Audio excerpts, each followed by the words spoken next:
All right, welcome back to the Command Your Brand Show. I'm your host, Alex Atronico, brand ambassador of Command Your Brand. We help CEOs and founders to get their message out onto top-related podcasts. Grab our new book, ranked #1 PR book on Amazon, bestpodcastbook.com. And reminder, before we get into today's conversation, to comment on this video and like and smash the subscribe button if you want to see more of your Command Your Brand and learn more about our Command Your Brand through the power of podcasting. All right, and now first, I'd like to welcome our guest today. So I'd like to welcome here Dr. Lizabeth Roy. She is a DO and a board-certified functional and regenerative medicine physician and founder of Doctor Studio and a creator of Prostate method for men's health. Hi, Alex. Hi, Dr. Roy. How are you doing today? I'm doing great, thanks. Sorry. How are you? I'm doing good as well. Thank you. And so, Doctor, I was just curious. I wanted to ask a couple of questions about this thing here. So, first off, I guess, how would you describe what Prostate method is for men's health? That's a great question. So, Prostate method is really it's an approach to how we resolve men's health issues. We start with an assessment that gives us that first layer understanding of what's really the cause of these symptoms, and the next phase, if you will, is the treatment phase, where we take the results from the assessment, we dig deeper, and we really get to that root cause, so that we can start to develop a treatment program that's personalized to each man to resolve these issues once and for all. You know, prostate issues, just like any health issue, is not an isolated event. It didn't start the day the symptoms started. There's quite a web of interconnected reasons why these things happen. And so we dive right in and start to try to understand those reasons. So it really is a methodology for unwinding, if you will, where these guys find themselves, which is in a dire position quite frequently. That makes sense.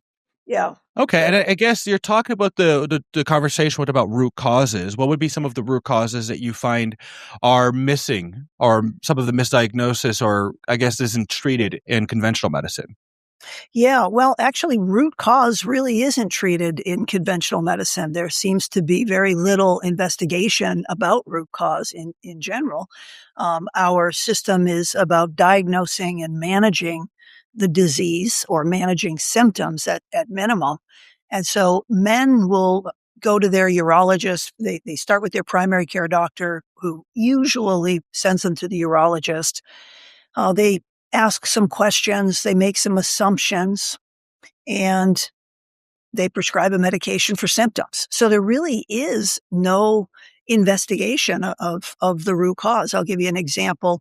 Benign prostatic hypertrophy, which is an enlarged prostate, which, if you ask any urologist, is not infectious, and it's just part of normal aging. We don't really know why it happens.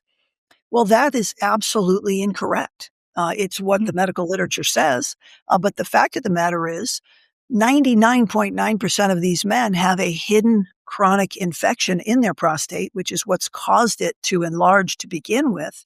And they're symptomatic because that inflammation, that low-level inflammation is causing the problem. So you can ask, well, how is it that this infection took hold?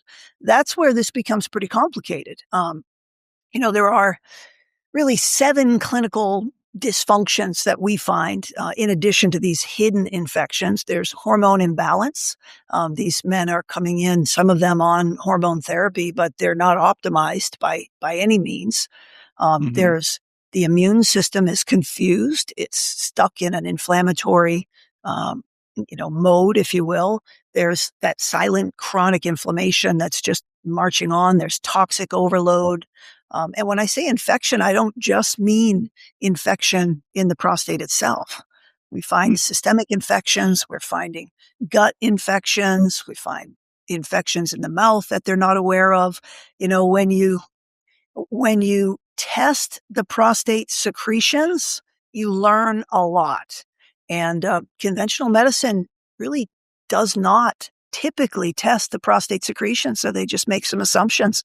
And when you start treating these symptoms, especially in the BPH diagnosis, the medications worked for a little while, but you didn't stop the reason why it happened in the first place. And so they stop working. And then men they're then candidates for procedures where, they go in and laser or cut out some tissue that's now grown and is obstructing the urethra. And still, that's not root cause. That's still treating symptoms, right? So it's a big Right. missing piece for sure. And it ends up being a big problem.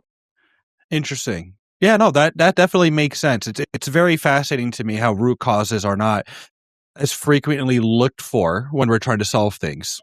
Right. Even cancer. When you think about prostate cancer, most of these guys are worried about prostate cancer. They have an enlarged prostate. They are symptomatic. They all know somebody who has had prostate cancer or who's passed away from prostate cancer.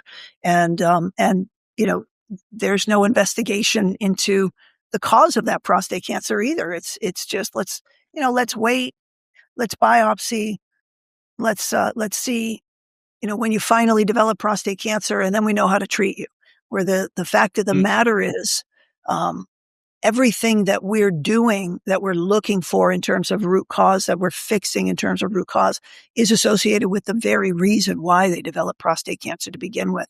And that's not recognized in your typical urology office. In fact, the science is just now catching up. There was 2 articles written in scientific journals, not necessarily medical journals, that are talking about this new paradigm in prostate cancer. They're talking about the gut prostate connection.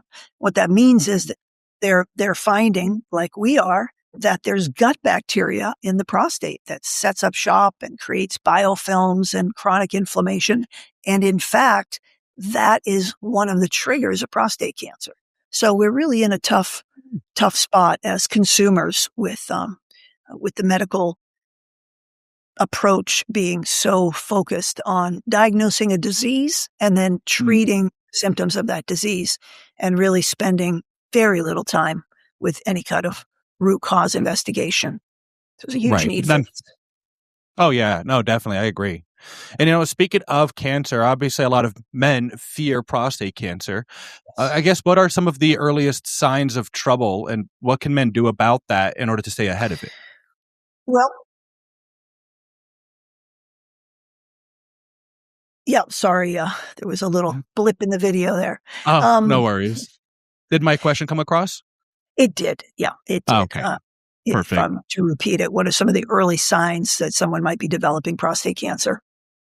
That's right. Yeah. So since many men fear that, what are some of the earliest signs of trouble, and what can they do to stay ahead of it?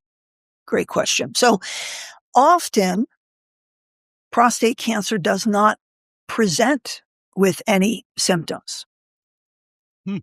Yeah. Interesting. And that's a little scary, right?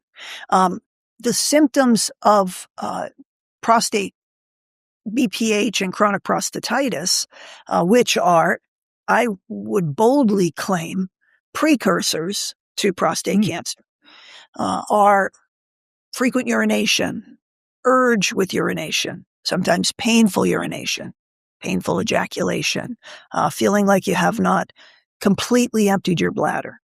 Those are common complaints, if you will. And if you go to golf with your buddies and you're in your 55 or older, they're all running to the bathroom quite frequently. And because many of them have an enlarged prostate. This is not an isolated incident. 50% of men over 50 actually have an enlarged prostate, which is why the urologist is telling them, oh, this is just a normal part of aging. Well, just because it's common doesn't make it normal, right? And so, to answer your question a little more directly, what should someone do? Men should be aware of their wellness trajectory. And what I mean by that is, just because you feel well doesn't mean you are well. Doesn't mean that there isn't something brewing underneath. And so we commonly do a test called PSA on men over 50. The PSA is a prostate-specific antigen. It elevates when there's any inflammation or changes in the prostate. So it'll be elevated often, but not always, in prostate cancer. It'll be elevated with an inflamed prostate. It'll be elevated even if there's some disruption. You could have sex the night before, for instance, or the morning of your blood draw, and there'll be an elevated PSA. So it's not a great test.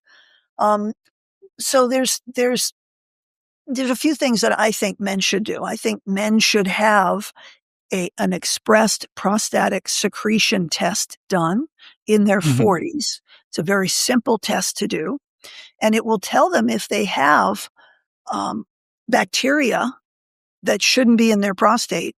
And that if they do, then that is an infection that is very low level, likely not even creating any symptoms that we can take care of, but not with oral antibiotics, with a little deeper investigation, like where did this come from and why is your immune system not clearing this infection? If we treated men in their 40s like this, and we were really thinking about prevention, then BPH wouldn't be normal, right? Or it wouldn't be common, I should say. It's never normal, but it wouldn't be common. So not waiting till you have symptoms. Also recognizing that gut health is incredibly important, because if the gut is not healthy, and most of the time, often, I should say, not most of the time, often there are symptoms. So many men will have indigestion. They'll have some bloating. They'll have some discomfort. They might have some diarrhea or even constipation. Those things are not normal. And that's an indication that there's an imbalance in the gut. If there's an imbalance in the gut and it goes on for very long, there will become a leaky gut, which means the single cell lining of the gut will leak. Okay. And these are microscopic leaks. So the toxins and the pathogens, the bacteria that are inside the gut, will seep into the bloodstream and settle in the prostate, right? The prostate's very vulnerable. It's like a sponge in the middle of your pelvis. And so if there's systemic toxicity from a leaky gut, there's chronic inflammation, and that sets up the prostate for being vulnerable to chronic infection. And a lot of these bacteria that find their way to the prostate are biofilm makers. They're biofilm producers, which means that they produce a thick, sticky substance that protects them and gathers different toxicity, and they all get wrapped up in this beautiful biofilm. By the way, the plaque on your teeth are biofilm. That's what the bacteria does on your teeth to protect itself. And it's hard to get that stuff off, right? And so imagine in your prostate, you have gut bacteria in your prostate creating these biofilms. You can't brush your prostate. And so you can end up in some, really with early, low-level chronic inflammation that drains the immune system, causes a real setup for enlarged prostate, a chronic prostatitis, prostate cancer. So you have to start early to take care of yourself. Okay, that makes sense, and that's very interesting. I don't think I would have ever made the connection between gut health with prostate health. It just seems like two very disrelated portions of the body. So but it does make sense. I mean, everything in the body itself is always interconnected. So that's that's exactly very interesting. Right. I mean, there is nothing in the body that's isolated. Nothing. It's all connected. And in fact, I would make another bold statement, and that is that most diseases are associated with, there's a unifying reason, and it is toxicity and infection, chronic infection, and the formation of biofilms associated with all diseases that I can think of. Alzheimer's, cancers, any kidney stones, gallbladder disease, coronary artery disease, the plaque buildup in the coronary arteries, those are biofilms. That's chronic infection and toxicity. Yeah. And so, most of us know that inflammation is the precursor to all disease. That's becoming somewhat common to Mm. acknowledge. Well, the cause of inflammation is toxicity and pathogens, right? So if you gotta have Right. to keep walking it back and saying, okay, well, great, inflammation is a precursor to all disease. Well, what's caused the inflammation? Okay, well, what caused that? Well, what caused that? And when you really dig deep, what you get at when the reason the Prostogen is a methodology is it's a whole body approach. There's no way to fix anything in the body without it being a whole body approach. So we're just out with it. So, Okay. you come in because you have prostate issues and you can no longer deal with them. Guess what? We're going to dig in and we're going to fix you head to toe because we have to in order to be able to really appropriately fix the prostate and decrease your chance of disease. We're diagnosing men with prostate cancer all the time now because we have very sensitive testing. As I'd mentioned, the testing of the prostate secretions is not typically available at your urologist. We do a blood test that tests to see if your prostate cancer genes are turned on. There are 5 of Mhm. them. And if they're activated, there's a 94% chance of you developing prostate cancer, either having it now or developing prostate cancer. 94% Interesting. accurate, Wow. 94% accuracy, which is pretty good with a blood test. And Huh. and so and then we also have a blood test that tests for circulating tumor cells and circulating tumor stem cells that will tell us if you have prostate cancer. Cancer is a systemic disease from day one. The Right. reason why we think people are cancer free is because we don't have good testing in a Mm. conventional medicine. You're not cancer free. You're never cancer free. You may have removed the tumor, but you're never cancer free, which is why there's so much recurrence. Mm. And quite frankly, we're diagnosing prostate cancer so early that there's often no tumor even found in the prostate. And so there's Oh, so much wow. benefit. Of course, we want to prevent. And if you can't prevent, you want to diagnose early so that you can treat. And the way that you treat is by twofold. Number one, addressing the very reason why you developed cancer to begin with so that you are able to decrease the burden on the immune system so that the immune system turns back on in your favor. And also, we have cancer silencing cell therapies. We have some very progressive personalized therapies that are incredibly effective, especially when you're in very early. You can get control over this and it never has to end up controlling your life. So it's a big conversation, but it all comes down to that root cause.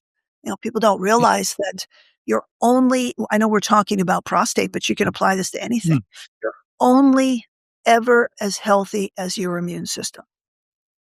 Right.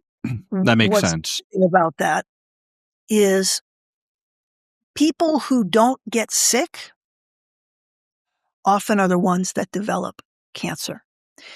I had a urologist friend of mine who taught me a lot. Her name is Amelia Rapole. She was a brilliant physician, is a brilliant physician. She's since primarily retired. She was a prostate Okay. cancer specialist, really a leader in the industry.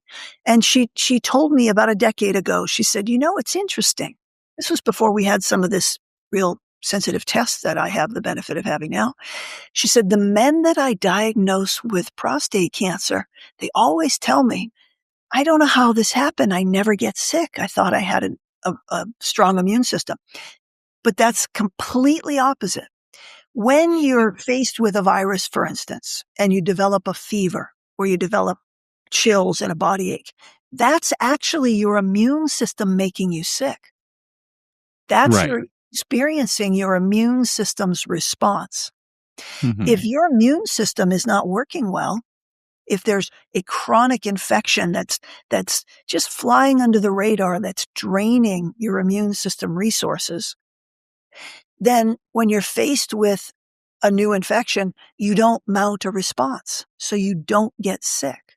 So what happens is that virus or bacteria, it becomes intracellular. And now Mm. it's creating destruction in your body, but you don't realize it. That low level inflammation, You don't realize it because you didn't get sick. So now over time, your immune system is exhausted. And we see this. So I have objective evidence of this. We do some blood tests looking at the immune system. We find this immune system exhaustion. Often we'll find cancer associated with that exhaustion. After about a year of treating underlying cause, helping to silence that cancer, we test the immune system again and it's woken up. And now we are getting things back on track so your own body can protect itself. But the natural killer cells that are the very cells that attack viruses, they also attack cancer. So if your natural killer cells are not functioning, your immune system is exhausted, then your surveillance system is shut off. And so when you're faced with toxicity like molds and metals and plastics and chemicals and all the things that we deal with every day, those are the things that cause mutations at the DNA, the cellular level, that cause cancer. If you have a competent immune system, it's easy. The cancer starts, your immune system tags that cell as abnormal, it chews it up and spits it out. Well, if your immune system's shut down, you don't and it's not seeing it or it can't mount a response, now this process is going unchecked. And that's how you develop cancer. You cannot have an intact immune system and have cancer. The immune system has to be shut down. And the cancer has very, very sneaky ways of further evading the immune system once it gets going. So interesting. It's really a story. It's really a process that develops over years. And we can tell if you're a setup for this or not. And often, cancers are prevalent in certain families, just like cardiovascular disease might be present in certain families and diabetes. It doesn't make it genetic. It is not genetic.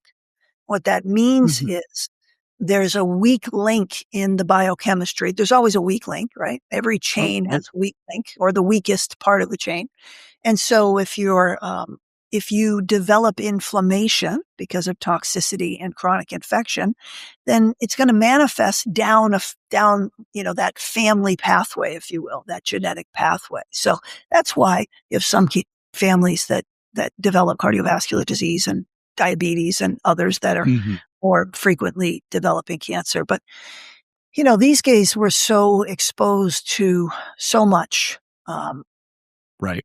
toxicity and so much stress, and this whole leaky gut is so common that, we have so much more cancer these days. Interesting. And that makes sense. And it's a very interesting point that you brought up, because it makes me wonder in regards to the genetic line of things coming down from, people with similar diseases and traits in their family. It makes me wonder as well how much with the genetics. And I wonder if even as well, just like simple lifestyle choices where, you're grown up and raised in a particular way and you're eating the same types of foods, you're exposed to the same types of chemicals or different toxins in the environment, and how that can also be a contributing factor. 100%. That's called epigenetics, right? So your genetics are what you're born with. The epigenetics is what happens while you're here, right? And a big part of that is up to you. And so lifestyle is a very, very big deal for sure. Getting enough sleep, eating the right natural food, right? It doesn't have to be complicated. It just has to be real. So much of the food is not real. So much of the food is toxin itself. But I will say that there are a lot of factors that are somewhat outside of our control as well. People that live healthy lifestyles find themselves with cancer. And this is because that we do so much testing because you have to understand what you're dealing with. I've always said, how can you fix something that you don't understand?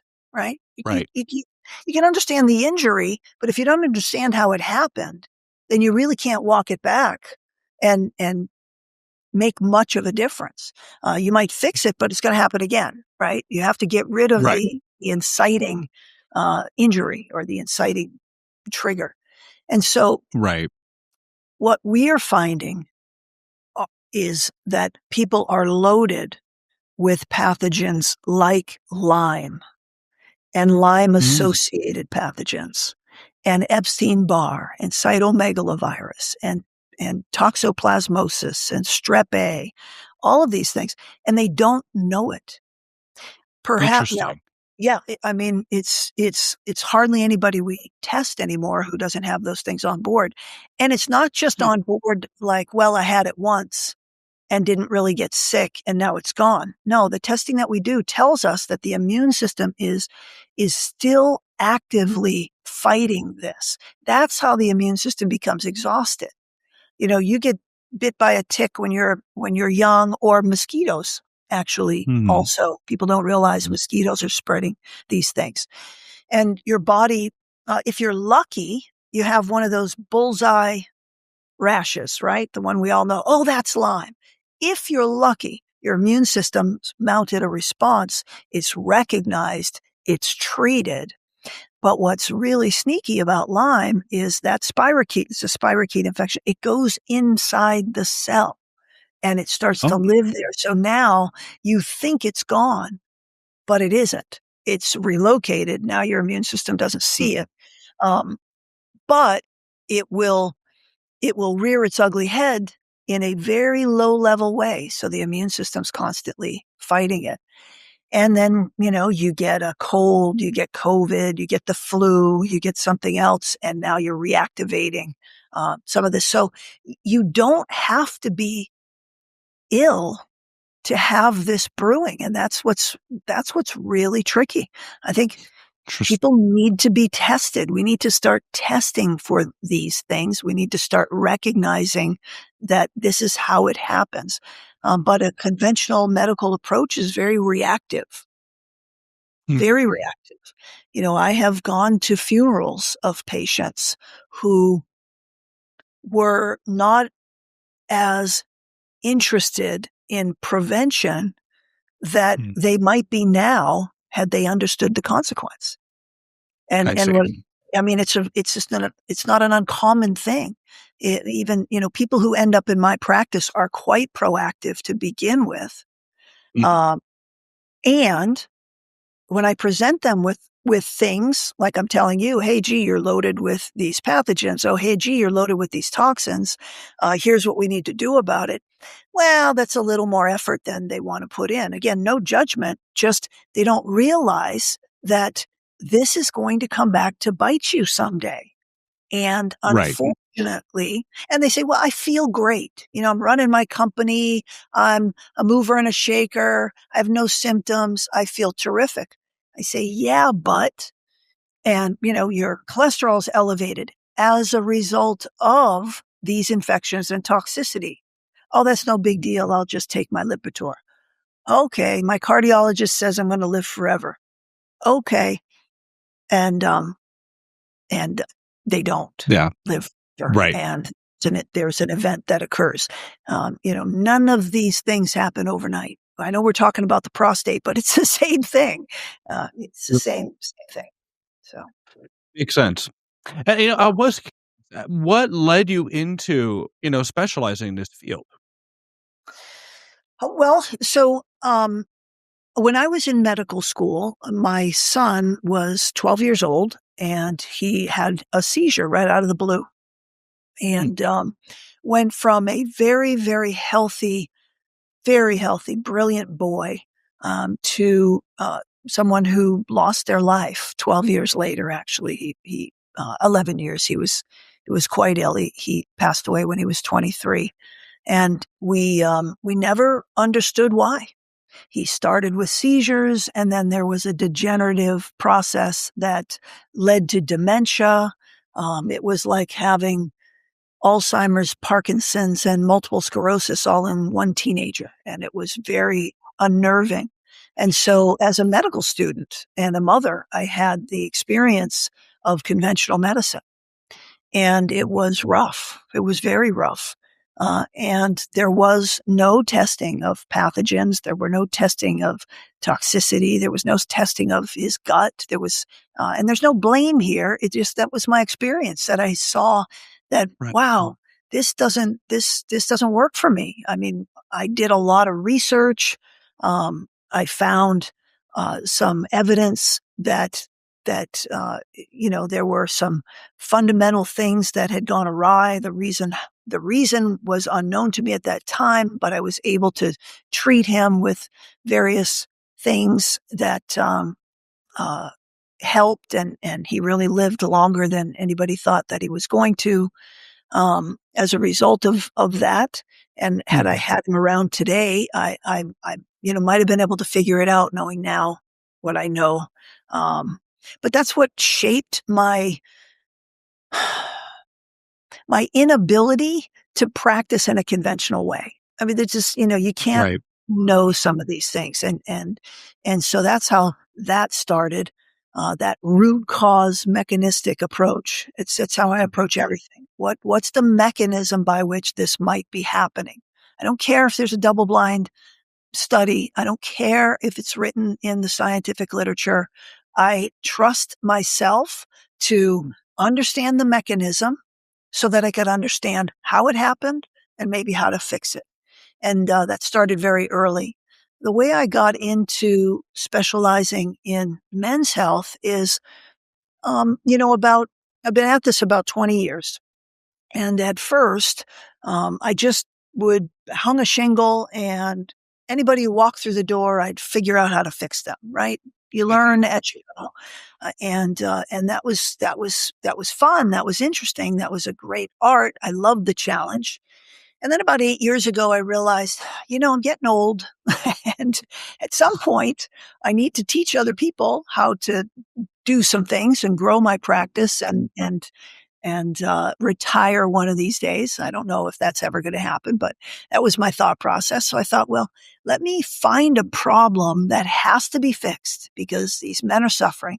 It has to be fixed, that is not being properly addressed in a conventional environment, certainly, and even in a integrative, functional, root cause type. No one's doing this kind of work. And so I Right. knew these guys are really suffering. I knew that it's a head to toe issue, just like everything else is. And I get to use all the tools that I've developed over the years. And so it just seemed like a perfect place to start.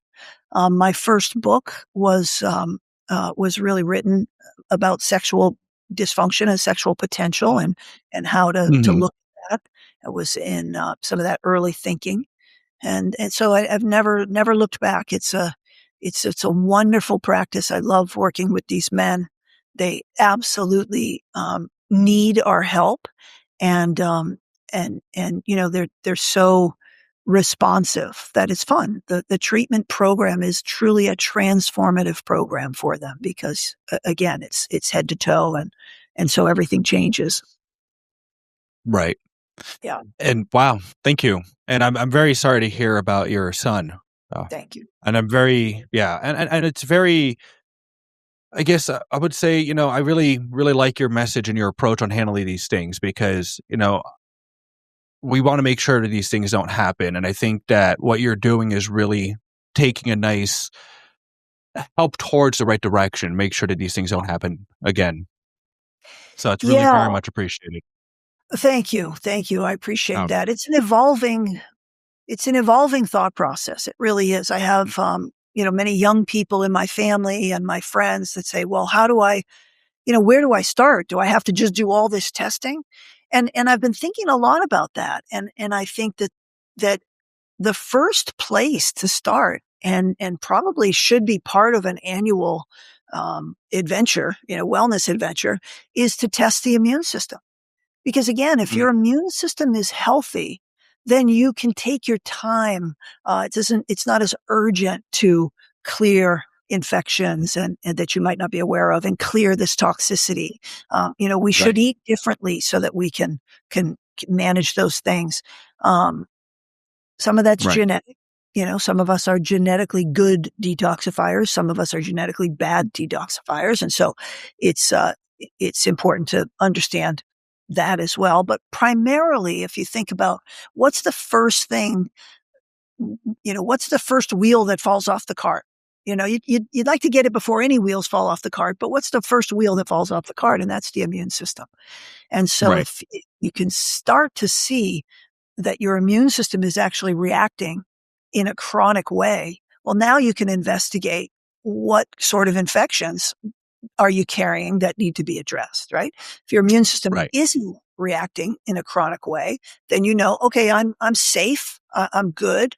I'm going to continue to tighten up my wellness, but there's no big red flags here.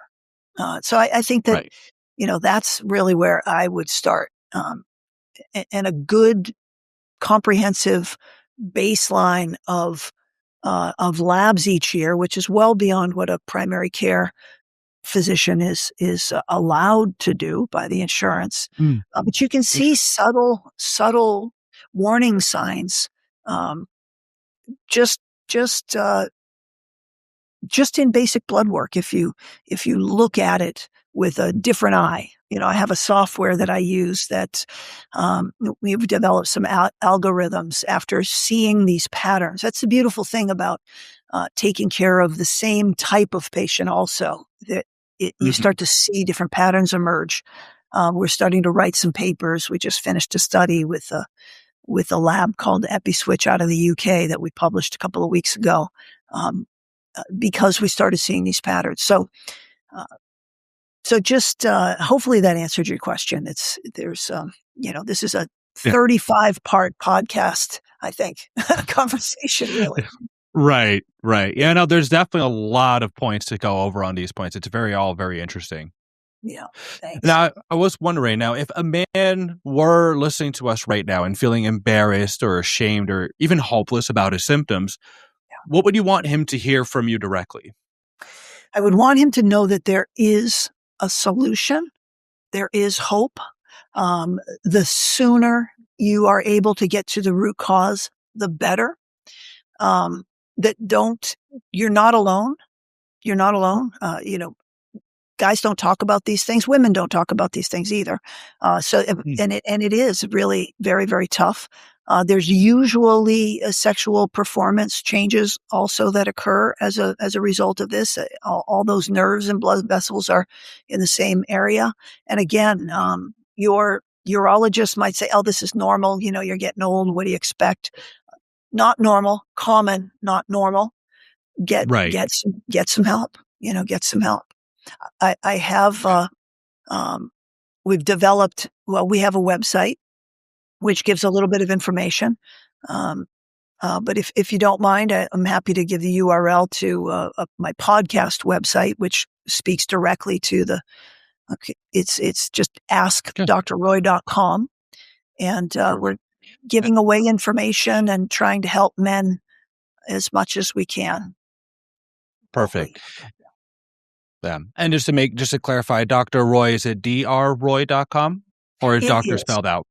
It is. Okay, perfect. It's drroy. It's askdrroy.com. Yeah. And our practice website is Doctor's Studio, all spelled out. But I think the askdrroy.com is where we'll be putting a lot of good information and trying to help men help themselves. Perfect. Well, thank you very much for that. This is all very informative. There's so much more I want to learn and ask about. Yes, and I appreciate it. And now we have the website for anybody to reach out to you on. I think we should also put on the social media links as well for you, so anybody could follow you and get some more information from you as well on that end. Terrific. Well, thanks for having me, Alex. Of course. Thank you so much. Perfect. And again, thank you for our time today. And as a reminder, guys, if you enjoyed today's episode, make sure that you hit the like button and don't forget to subscribe for future episodes as well.